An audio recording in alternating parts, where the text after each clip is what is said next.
Hi guys, White Witch 110. We've been smelling skunk every friggin' where we go.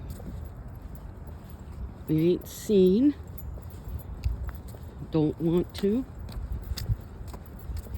But sniffing it everywhere, man. Yeah, I don't know.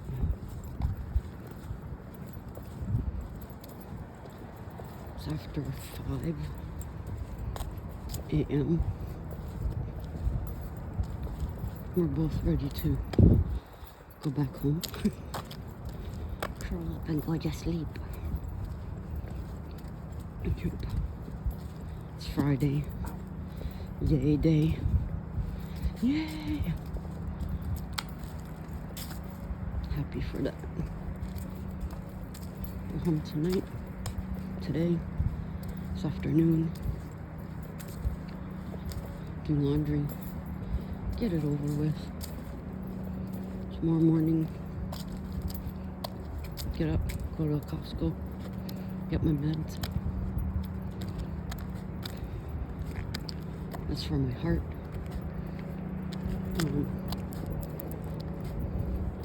Not getting up early.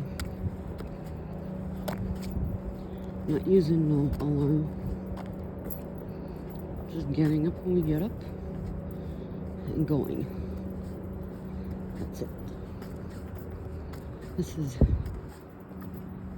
day 3 of Vlogtober. I'll have something else for you later. See you then. It is that time of year. You can see we have the ladybugs everywhere. Twice a year, I think we get this. It'll likely end up being on the news again. It always does. Because they're everywhere. Even on the ground. Let me see. Which means they're up on my altar.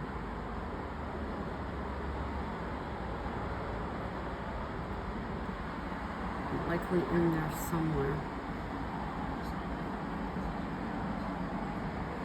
This is where if you go outside, you have to check yourself when you come back in. Yeah. They were not here this morning. It says to remove the hormones that they leave behind to attract other ladybugs. So that's with the vinegar. Vinegar and water. So vinegar and water will make them not swarm here.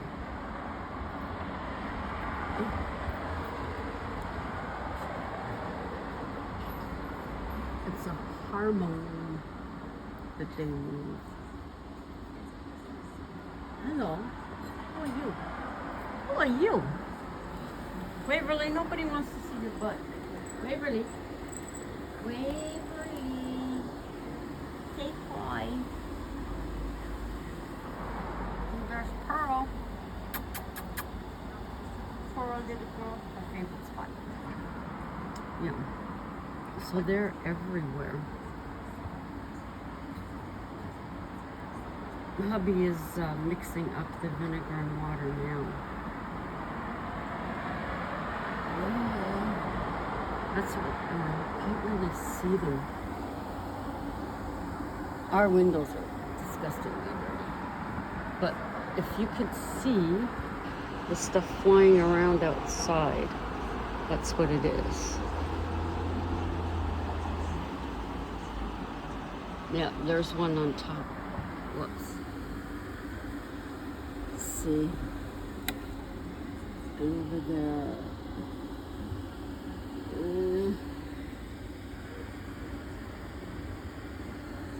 I have no doubt that the superintendent is going to be getting calls about, there's all these ladybugs on my balcony. Well, hubby has the thing for that. Now I feel like this stuff crawling on me.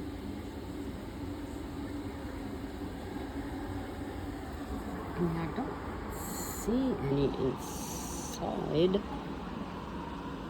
Oh, good. The plant that I snipped from our front. I put it in the earth yesterday and it drooped. So then I put it in a bowl of water and it's perked up. So I'm happy for that. You got this, where'd you go? Yesterday I did not vlog. We were both totally and utterly exhausted. We came home, we did laundry, we napped, and then we ate, and then that was it.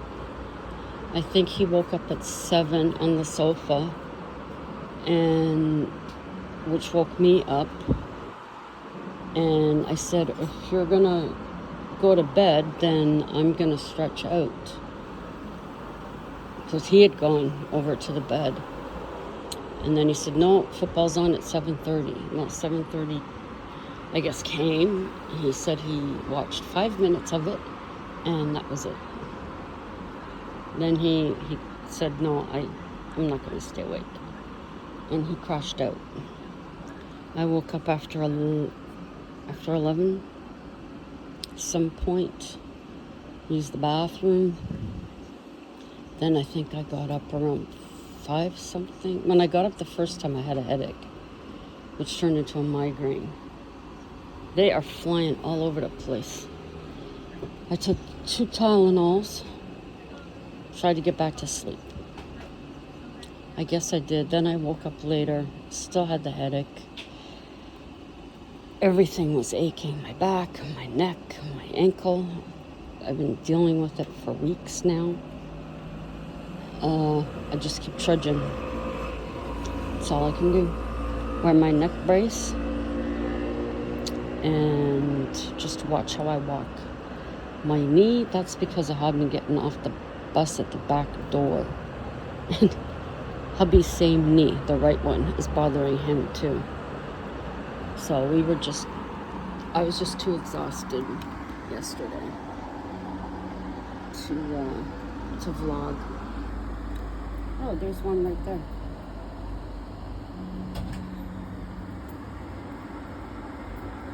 You got the stuff? Hey, let me get down.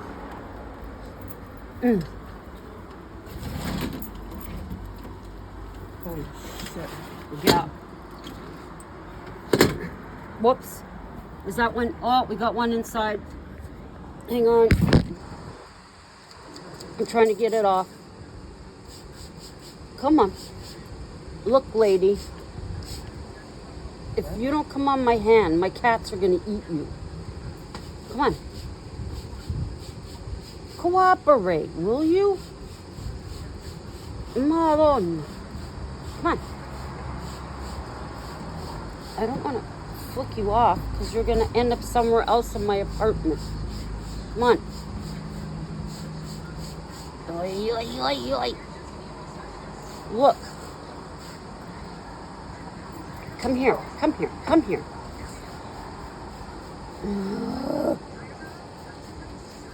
Will you, for the love of everything, get on my hand? I can't even open up the door. Just squeeze it. I'm not gonna squeeze it. Okay. Don't flies and they just keep running out. Well. Yeah. Okay. Come on. Holy fuck.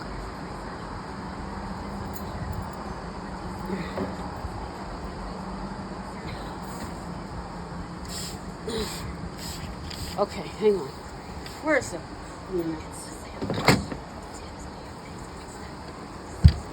Okay. No, I didn't. I got you now. No, I didn't. I think I got you that time. Okay, sorry. Yeah? Yeah, I got her. So sorry. She has to go down the toilet.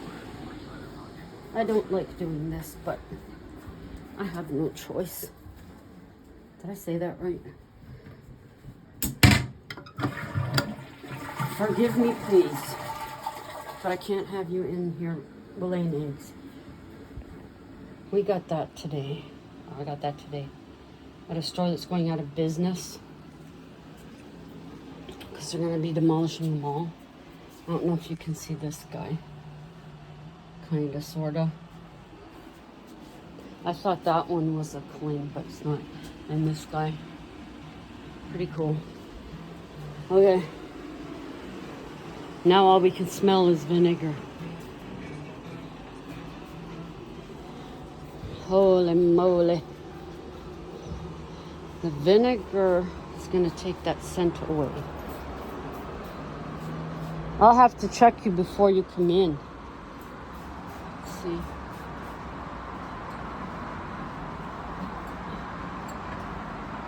They should all start flying away.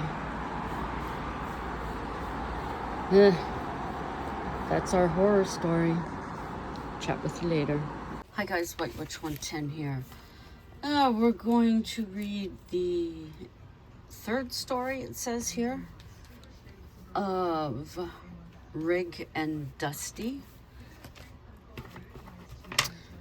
And here we go. Dark clouds moving in a solid line. Inch by inch, they take over the neighborhood. Everything was being taken over by the gloom. Washing comes off the lines, large umbrellas sealed shut, children made to come inside.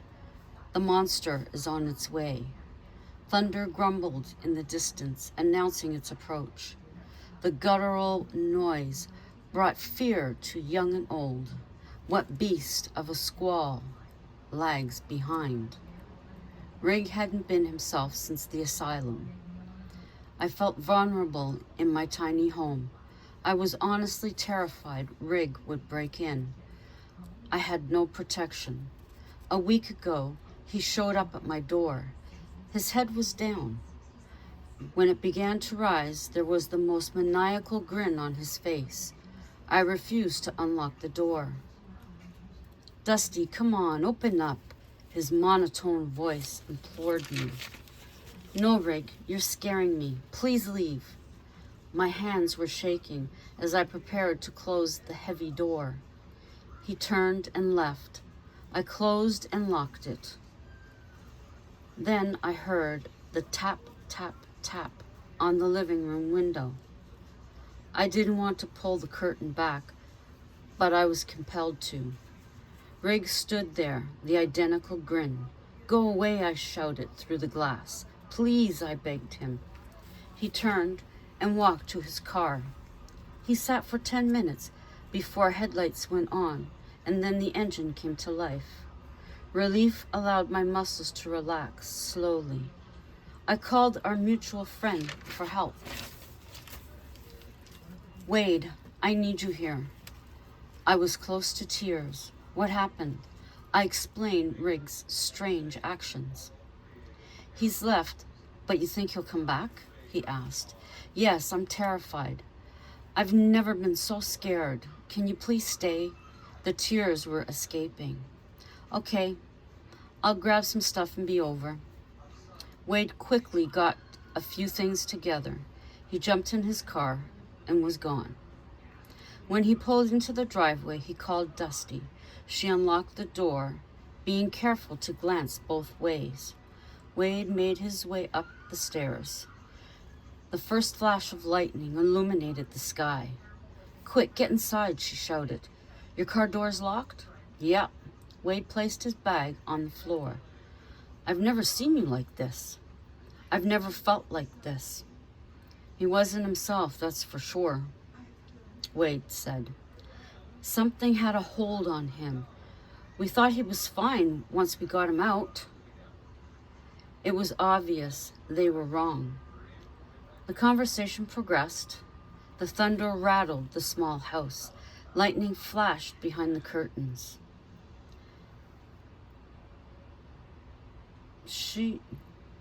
I can't read my writing. She could swear she's seen a shadow. Was it possible Rig had returned? Wade carefully checked. There was no one there. Maybe I should sell and move back into a building. I can't stand being here all on my own. Don't think that way, Wade said. There was a colossal clap of thunder. The house went dark. This is a nightmare. I felt my way towards Wade. Calm down. It's the storm. All the lights on the street were out. Wade informed me. But this is perfect for him to come back, I said. He'll see my car. He won't try anything. I took hold of Wade's arm. Come over here to the sofa. He followed my lead. The wind was now gusts. The pressure caused my windows to rattle. I had a fear that they could shatter. A sound of dragging began. I was of the opinion it was something heavy. It was coming from above. There's no second floor. That's from the roof. What the hell is on the roof? It wasn't stopping, repeating one side to the other. So much was happening outside. My head was swirling. Too much input. I held both sides of my head. I closed my eyes, pleading for calm, but it wasn't coming. I stood, then crumpled to the floor.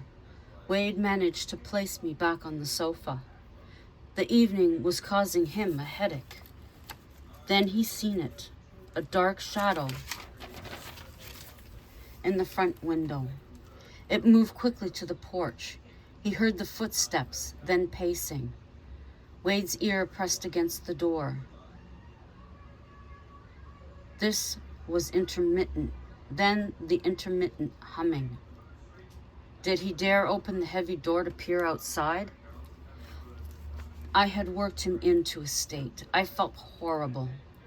If it were Rig, what would Wade do? His best friend was a monster. Then the knock on the screen door. It was forceful. Someone wanted in. I snapped out of the fog. Don't let him in. Dusty, come on, girlfriend, let me in. The storm is too strong to be out here. Wade looked toward me for approval. No, I said in a whisper. It was killing us, leaving him outside. What if he was all right now? The laughing began, demented in low tones, then highest pitch I had ever heard. Tell him to leave. I was in a fetal position on the floor. Rig, you need to leave, Wade shouted through the door. You're moving in now. How convenient, Rig spoke through the doors. I'm not, Wade said. Oh, you will. Lightning bolts across the sky above the small house. He's not going to leave, I repeated. Rocking back and forth, my face stained with salty tears. My body was giving up. The stress was too much. I can't take it. Go away, I screamed. The wind calmed. Rumbling and flashes of light continued. The rain pelted the roof and the sides of the house. Come back here, please. I don't want to be alone. Dusty, I'm right here, Wade said. No, come here, my arm outstretched. Wade came back to sit beside me. He placed his arm around me. You should go to bed, he suggested. Not unless you come. I don't want to be alone.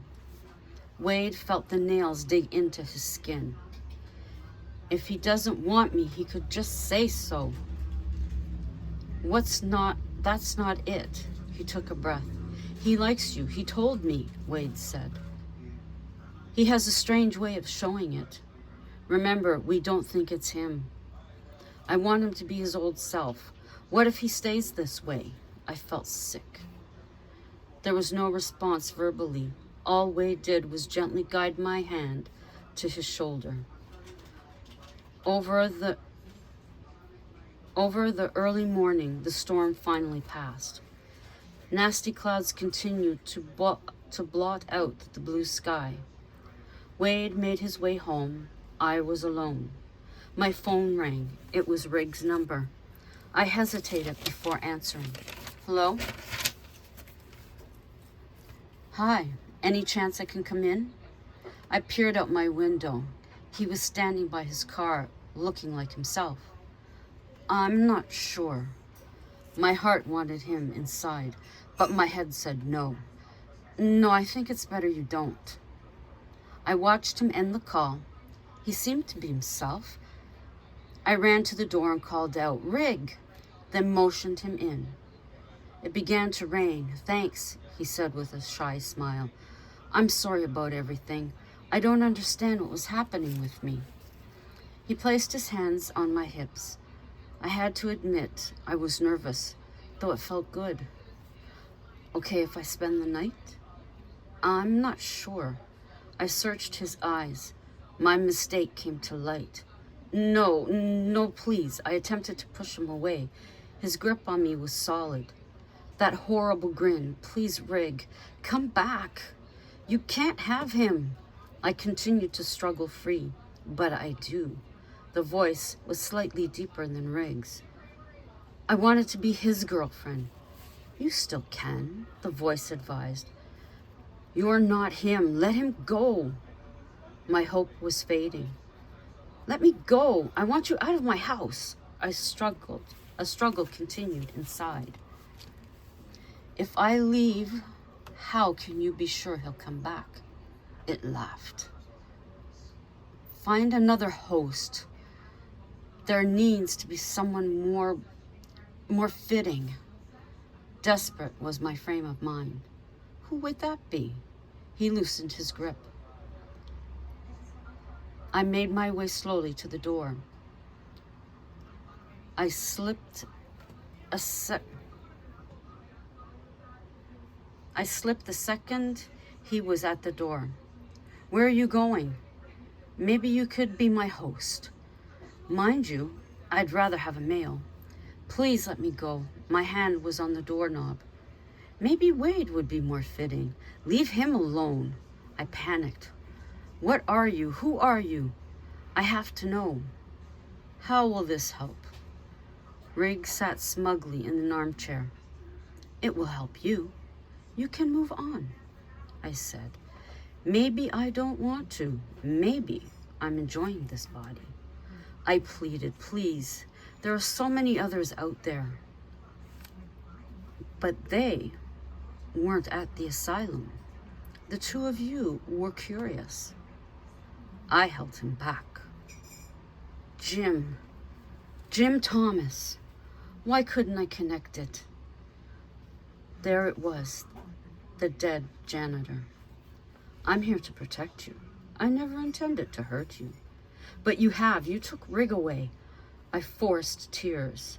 As terrified as I was, I took Rig's hands. I know you're in there.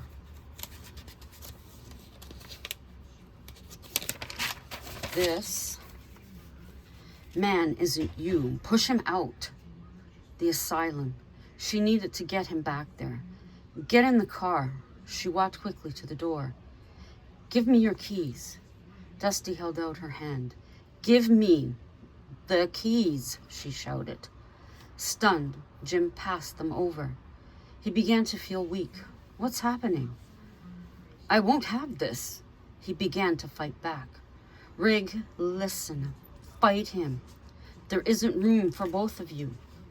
Jim hadn't realized they had walked out of the house. The door was now locked. Get in the car. Don't argue. Jim fought.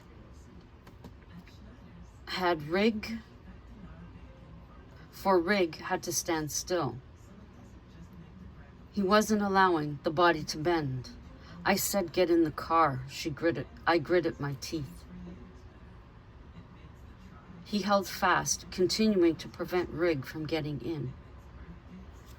I took a deep breath, shot forward, and passionately kissed Rig. His eyes were gazing straight into mine. Come on, you're in there. Fight it, damn it, I whispered. There was a glimmer of Rig. He was fighting back. I took this opportunity to push him into the car. Locking the doors, I pulled out of the driveway. I came to a stop by the rubble. Get out, I demanded. I won't. Rig, out of the car, please. I could see the struggle. Rig was winning.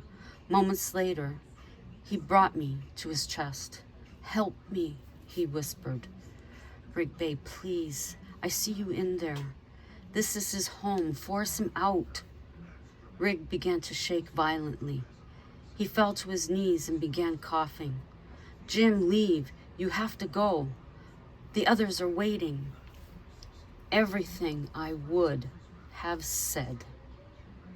Rig pulled at his clothes, and he attempted to rub his face.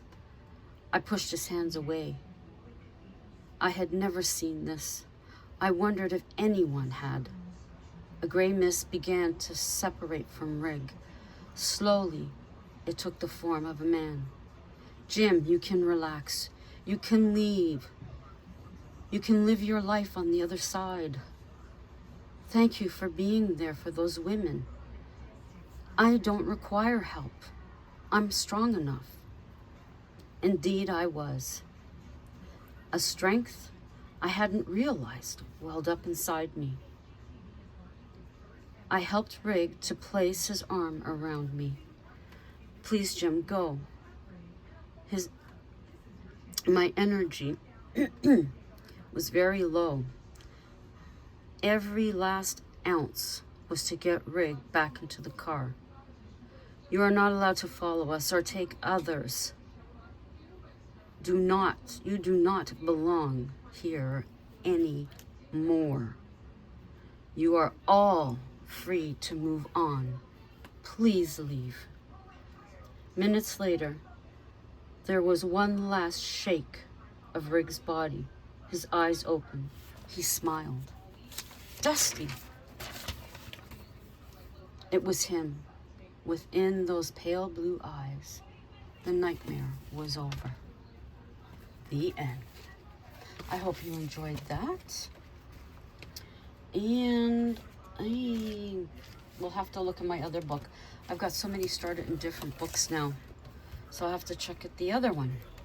So I hope you enjoyed it. And until the next time, ciao for now.